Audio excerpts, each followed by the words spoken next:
हमने हमेशा सुना कि time is the most valuable asset, लेकिन नई रिसर्च कहती है focus is the most valuable asset. क्या आप आसानी से डिस्ट्रैक्ट हो जाते हैं? वो क्या है जो आपको कोई काम करने के लिए मोटिवेट करता है? कंसंट्रेशन ऐसी स्किल नहीं है जो आप आसानी से पा सकते हैं, लेकिन कोई भी एक बार में घंटों तक कंसंट्रेट करना सीख सकता है। बदले में आप अपने मन के भटकने को कम कर सकते हैं, टाल मटोल की आदत को बंद कर सकते हैं और लेजर शार्प फोकस पा सकते हैं। आज की बुक समरी है laser sharp focus, a no fluff guide to improved concentration, maximize productivity and fast track to success, जिसे लिखा है जोएना जेस्ट ने। जोएना जेस्ट एक ऑथर और एंटरप्रेन्योर हैं। उन्होंने बिजनेस करते हुए डॉक्टर बनने की ट्रेनिंग ली। उन्होंने अपने समय को अच्छी तरह से मैनेज करना सीखा। जोएना प्रोफेशनल्स को अलग अलग स्ट्रेटजी का इस्तेमाल करके अपने मोटिवेशन और प्रोडक्टिविटी को फिर से पाने में मदद करती हैं। आइए शुरू करते हैं आज की book summary laser sharp focus by Joanna Jast. आज के समय में अगर आप मल्टीटास्किंग नहीं कर रहे हैं तो आपको अनप्रोडक्टिव के रूप में देखा जाता है। लोग अक्सर एक समय में कई चीजें कर रहे होते हैं, जैसे आप अपना फोन इस्तेमाल करते हुए अपने दोस्त से बात भी कर रहे हैं और साथ ही अपने काम से जुड़ी हुई कुछ चीजें फाइनलाइज भी कर रहे हैं। और इसके बाद भी लोगों को आश्चर्य होता है जब वो दिमागी रूप से थक जाते हैं। आपके दिमागी रूप से थक जाने का कारण है कि आप लगातार एक साथ बहुत सी चीजें कर रहे होते हैं। क्या आप जानते हैं कि प्रोडक्टिविटी टाइम का 40% सिर्फ इसलिए बर्बाद हो जाता है क्योंकि आप एक काम से दूसरे काम में शिफ्ट करते हुए एक मेंटल ब्लॉक का सामना करते हैं। इसे रोकने की जरूरत है।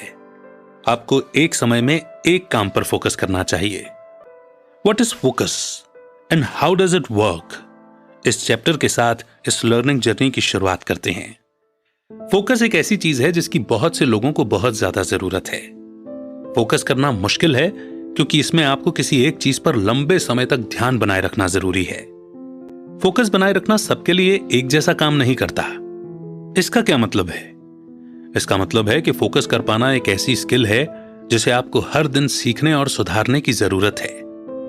आपकी सिचुएशन, स्किल्स और माहौल का भी इस पर बहुत असर पड़ता है। फोकस दो तरह के होते हैं, ऑटोमेटिक अटेंशन और इंटेंशनल अटेंशन। ऑटोमेटिक अटेंशन हमारे आसपास के खतरों को भांपने के लिए इस्तेमाल होती है। इस तरह का फोकस अक्सर अचानक होने वाली चीजों की ओर जाता है, जैसे रोशनी का चमकना और अचानक किसी आवाज का होना। ऑटोमेटिक अटेंशन आपको पेट की परेशानी या सर दर्द होने पर भी अलर्ट करती है। इंटेंशनल अटेंशन तब होता है जब आप किसी चीज पर फोकस करना चाहते हैं। इसका टाइम स्पैन 10 मिनट से ज्यादा नहीं होता। यह ज्यादा नहीं है, लेकिन अच्छी बात यह है कि आप थोड़ी सी मेहनत और कोशिश से इस टाइम को बढ़ा सकते हैं। Setting goals, why it's important for better focus and how to do it. आप सभी गोल को सेट करने और इसके अलग अलग टाइप के बारे में अच्छे से जानते हैं। आपने न जाने कितनी बार स्मार्ट गोल्स और इसके अलग अलग टाइप्स के बारे में सुना है, लेकिन गोल सेट करने का बेहतर फोकस से जुड़े होने का एक कारण है। ऐसा इसलिए है क्योंकि अगर आप किसी चीज में सक्सेसफुल होना चाहते हैं तो आपको यह जानना जरूरी है कि आप कहां होना चाहते हैं। क्या आप अपने फोकस स्किल को बेहतर करना चाहते हैं लेकिन आपका कोई एम नहीं है, तो ये आपके स्किल को बर्बाद करना होगा। यह कहने की भी जरूरत नहीं है कि आपको इसका कोई सॉलिड रिजल्ट नहीं मिलेगा। गोल सेट करना आपको साफ देखने में मदद करता है। लेजर शार्प फोकस के लिए गोल सेट करने के लिए ये 5 स्टेप्स हैं। सबसे पहले अपने खुद के लिए मीनिंगफुल गोल सेट कीजिए। ज्यादातर समय आपके गोल्स आपके खुद के नहीं होते हैं। हो सकता है कि आपने वो गोल सेट किए हों जो आपके पेरेंट्स या टीचर्स ने सुने हों। ऐसा लग सकता है कि आप उन गोल्स पर जबरदस्ती काम कर रहे हैं। तो आप ऐसा क्या कर सकते हैं जिससे ये गोल्स आपके लिए मीनिंगफुल बन जाएं? आप उन्हें रीफ्रेम कीजिए। जैसे आपके पेरेंट्स हमेशा चाहते थे कि आप डॉक्टर बने।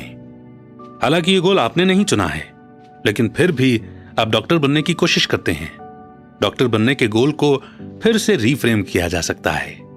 आपके पेरेंट्स चाहते हैं कि आप डॉक्टर बने क्योंकि डॉक्टरों को काम हमेशा आसानी से मिलता है। इससे आप फाइनेंशियली मजबूत हो सकते हैं।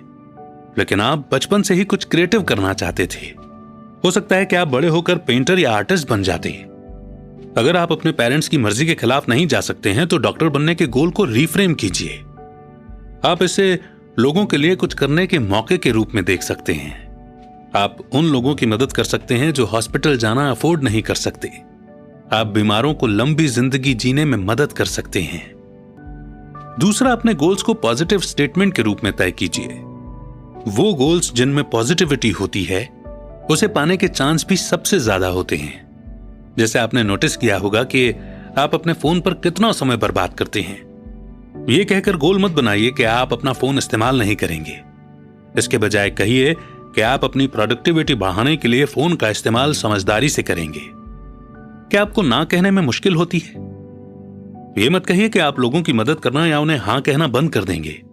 इसके बदले खुद से एक वादा कीजिए कि आप उन प्रोजेक्ट्स को ज्यादा अहमियत देंगे जो आपके लिए इंपॉर्टेंट हैं। तीसरा, एम्बिशियस गोल सेट कीजिए। इंग्लिश में एक कहावत है, स्काई इज द लिमिट, जिसका मतलब है कि हासिल करने की कोई सीमा नहीं होती। चैलेंजिंग गोल्स रखने से खुद को मत रोकिए।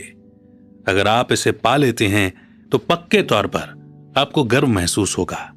लेकिन बस इतना ही नहीं, इससे आपकी सेल्फ एफिशिएंसी भी बढ़ेगी।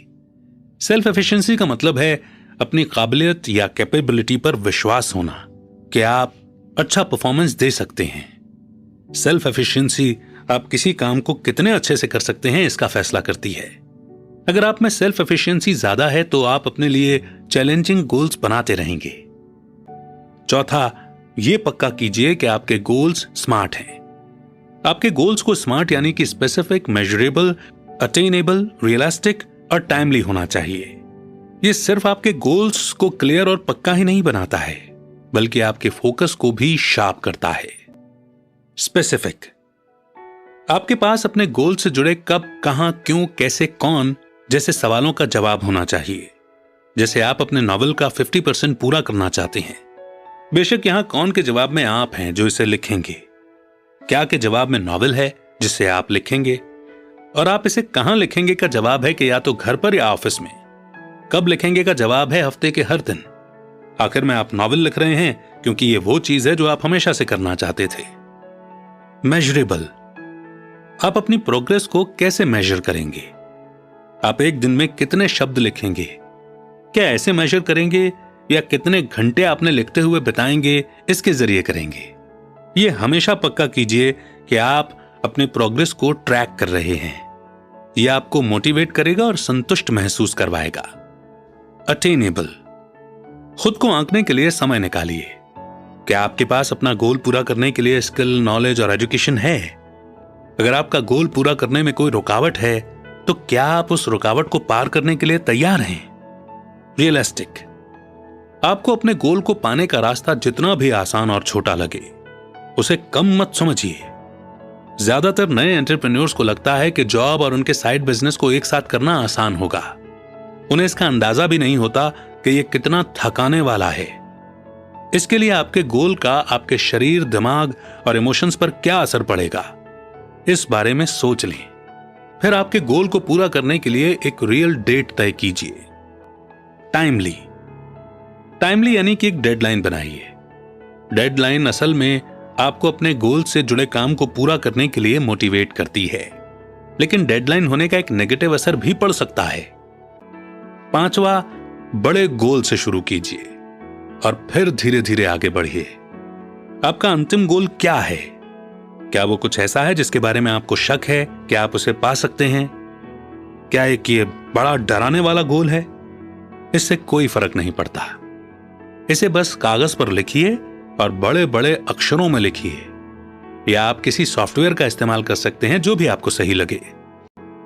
इसमें छोटे गोल या माइलस्टोन्स भी हो सकते हैं जो आपके बड़े गोल को पूरा करने के लिए जरूरी हैं। इसी के साथ बढ़ते हैं नेक्स्ट चैप्टर की ओर, मोटिवेशन। टू मोटिवेट और नॉट टू मोटिवेट। गूगल पर मोटिवेशन वर्ड ढूंढने की कोशिश कीजिए। इसमें कोई शक नहीं है कि वहां इसके लाखों रिजल्ट्स होंगे। मोटिवेटेड रहने के आर्टिकल से लेकर उन वॉलपेपर्स तक जो आप लॉक स्क्रीन के रूप में सेट कर सकते हैं या आप अपने बिस्तर के ऊपर प्रिंट कर सकते हैं। यह खुद ब खुद मान लिया गया है कि आपको सक्सेसफुल होने के लिए मोटिवेशन की जरूरत है, लेकिन सच्चाई यह है कि मोटिवेशन भरोसेमंद चीज नहीं है और आप इसके बिना भी पक्के तौर पर सक्सेसफुल हो सकते हैं। मोटिवेशन महसूस करने के बारे में है। अगर कोई आपसे पूछता है कि क्या ये समरी सुनकर या पढ़कर आप मोटिवेट हुए, तो आप कहेंगे हां जरूर। लेकिन अगर आप मोटिवेट नहीं हुए तो क्या होगा? तब आप क्या कर सकते हैं? मोटिवेशन फीलिंग्स के बारे में है। ये कॉम्प्लेक्स होती हैं और हर दिन बदलती हैं। मोटिवेशन आती जाती रहती है। आप में मोटिवेशन को लेकर प्रॉब्लम है या नहीं, उसका पता लगाने के लिए 2 सवाल हैं। सबसे पहले खुद से सवाल कीजिए कि आपको जो काम पसंद है वो करने के बजाय आप ये काम क्यों कर रहे हैं। दूसरा सवाल है कि आप जो काम अभी कर रहे हैं उसे डिस्क्राइब कीजिए। अगर आप आलसी, बोर्ड, अनइंस्पायर्ड महसूस कर रहे हैं और अगर आपको रिजल्ट की परवाह नहीं है, तो हो सकता है कि आपको मोटिवेशन को लेकर प्रॉब्लम हो। यह हमेशा याद रखिए कि मोटिवेशन लगातार नहीं बनी रहती है। हो सकता है कि शुरू में इस काम को लेकर आप इंटरेस्टेड हों, लेकिन बाद में यह आपको बोझ महसूस होने लगा हो। तो आप इस काम के साथ आगे कैसे बढ़ेंगे? और अब कंक्लूजन, यानी कि जो कुछ भी अभी तक पढ़ा और सुना, उसके की पॉइंट्स हम रिवाइज करेंगे। आपने इस समरी में आपके फोकस को लेजर शार्प करने में मदद करने वाले फैक्टर्स के बारे में सीखा। यह सिर्फ एक स्ट्रिक्ट शेड्यूल या हमेशा मोटिवेटेड होने के बारे में नहीं है। सबसे पहले आपने सीखा कि फोकस क्या है। फोकस होने का मतलब है एक ही काम पर लंबे समय तक ध्यान लगाए रखना। दूसरा, आपने सीखा कि अपना फोकस बनाए रखने के लिए गोल सेट करना जरूरी है। एक गोल बनाना आपको यह समझने में मदद करता है कि क्या काम समय की बर्बादी है और किस चीज में समय लगाना सही है। एक मीनिंगफुल गोल सेट कीजिए और यह पक्का कीजिए कि वो एक पॉजिटिव स्टेटमेंट हो। तीसरा, आपने सीखा कि मोटिवेशन अच्छी चीज है, लेकिन अपने गोल्स को पूरा करने के लिए जरूरी नहीं है, क्योंकि मोटिवेशन हमेशा एक जैसी नहीं बनी रहती। ये हर दिन बदलती रहती है। चौथा, आपने सीखा कि अपने इमोशंस का इस्तेमाल करके कैसे फोकस करना है।